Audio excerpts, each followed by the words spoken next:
আকাশবাণী কলকাতা, স্থানীয় সংবাদ পড়ছি সংযুক্তা সিংহ।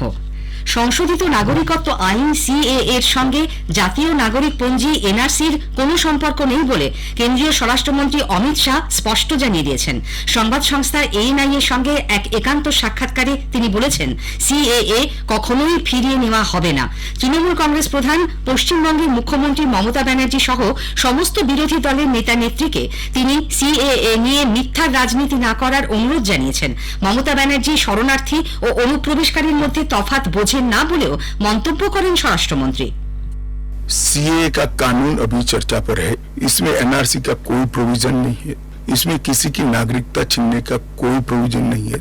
अब विपक्ष तुष्टीकरण की राजनीति कर कर, एपीसमेंट की पॉलिटिक्स कर कर वोट बैंक को कंसोलिडेट करना चाहता है। मैं उनको विनती करना चाहता हूं, ये मत करिए।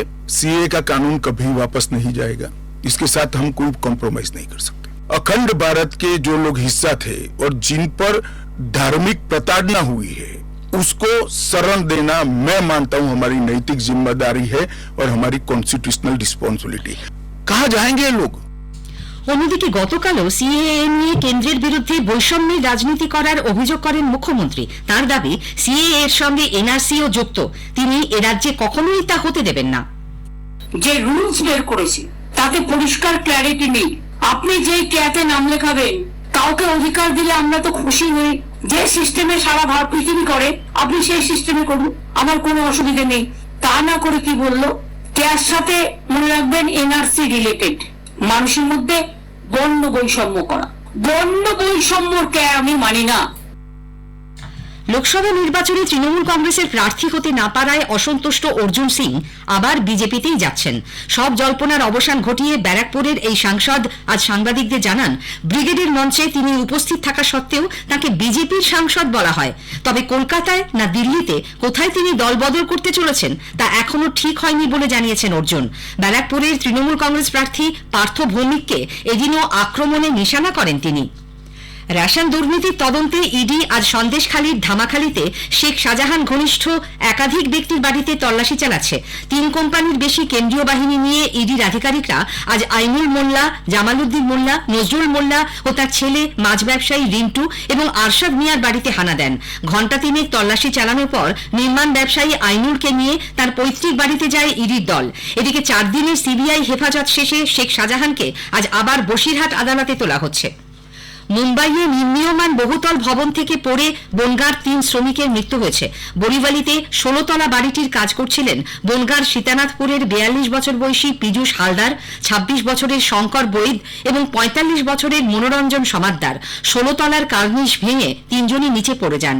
এই খবরে সীতানাথপুর এলাকায় শোকের ছায়া।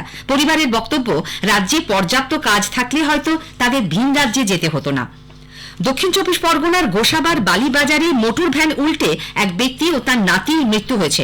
মুদি ব্যবসায়ী গোপাল বেরা নাতি সুদীপকে নিয়ে গতকাল রাত 9টা নাগাদ মোটর ভ্যানে বাজার থেকে মালপত্র নিয়ে ফিরছিলেন।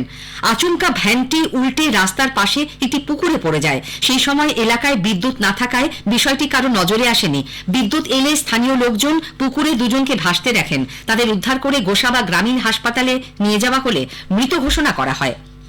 তথ্য ও সম্প্রচার মন্ত্রক আপত্তিকর এবং অশালীন বিষয়বস্তুর জন্য 18টি ওটিটি প্ল্যাটফর্ম বন্ধ করে দিয়েছে। 19টি ওয়েবসাইট, 10টি অ্যাপ এবং ওটিটি প্ল্যাটফর্মগুলির 57টি সোশ্যাল মিডিয়া হ্যান্ডেলও ব্লক করা হয়েছে।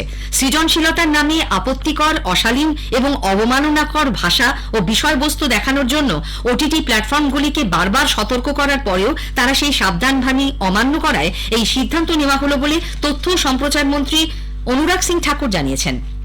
আজ আন্তর্জাতিক নদী দিবস। সুন্দরবনে দিনটি সাড়ম্বরে পালিত হচ্ছে। দক্ষিণ 24 পরগনার পাথর প্রতিমার নদী লাগোয়া এলাকার সমাজ সচেতন শতাধিক মহিলা, পুরুষ ও স্কুল পড়ুয়া এদিন বর্ণাঢ্য শোভাযাত্রা সহ গ্রাম পরিক্রমা করেন। এরপর ঘটা করে রাক্ষসখালী নদীকে পুজো করা হয়। স্থানীয় মানুষজন জানিয়েছেন, সুন্দরবনের নদী, নালা, গাং, খাল ক্রমশ মজে যাচ্ছে, সেগুলির সংস্কার প্রয়োজন। জলের অভাবে কৃষিকাজ বন্ধের মুখে। সুন্দরবনে বড় নদীর সঙ্গে যুক্ত গাং, খালে মাছ, চিংড়ি, কাঁকড়া ধরেন অনেকেই। নদীর চরে ম্যানগ্রোভ রোপণ করা হয়, কিন্তু সেই চর দখল করে মেছো ভেড়ি তৈরি হয়ে যাওয়ায় সমস্যায় পড়েছেন গরিব মানুষজন। স্থানীয় সংবাদ শেষ হলো।